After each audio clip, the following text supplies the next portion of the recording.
Twongeye kubaha ikaze kuri channel yacu mu gice cyahariwe imyororokere. Iyi ni Sweet TV Rwanda.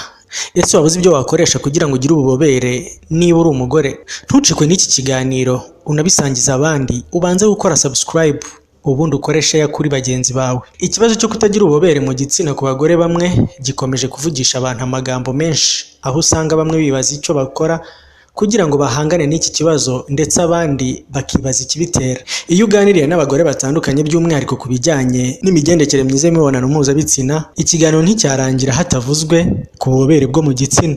Bamwe babazanya icyatuma buba bwinshi, abandi bataka ko ntabwo bagira cyangwa se ahubwo bafite ubudahagije. Ese ubundi ni iki gitera kubura ububobere mu gitsina? Ubundi ikibazo cyo kubura ububobere mu gitsina gikunze kugaragara ku bantu bageze mu gihe cyo gucura batakibyara n'abamaze igihe kitari kinini babyaye.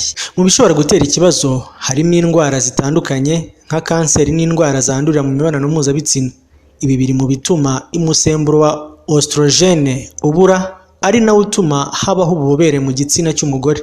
Ariko noneho reka tukubwire ibiribwa ushobora kwifashisha mu guhangana n'iki kibazo. Nk'uko bitangazwa n'abagore bamwe bagiye bajya kwa muganga kubera iki kibazo, bakubwira ko bagiye bagirwa inama yo kurya ibiryo bitandukanye muri vitamine cyangwa se bikungahaye muri vitamine E, kuko ari byo bituma uyu musemburo wa oestrogene utuma habaho ububobere mu gitsina wiyongera.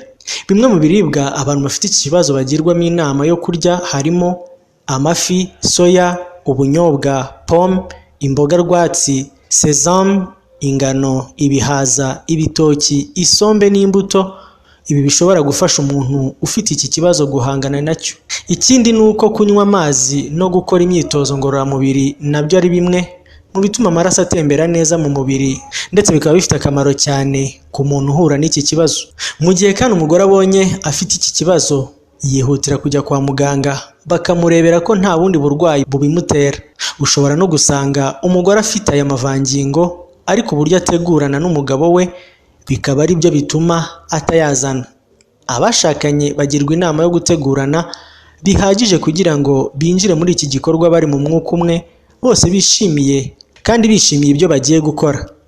Niba hari igitekerezo cyangwa inyunganizi wifuza kuduha, reka nkubwire ngo ushobora no kutwandikira unyuze kuri 0730 042 5 778 ukadusigira ubutumwa bwawe kuri WhatsApp. Bye bye, ciao ciao.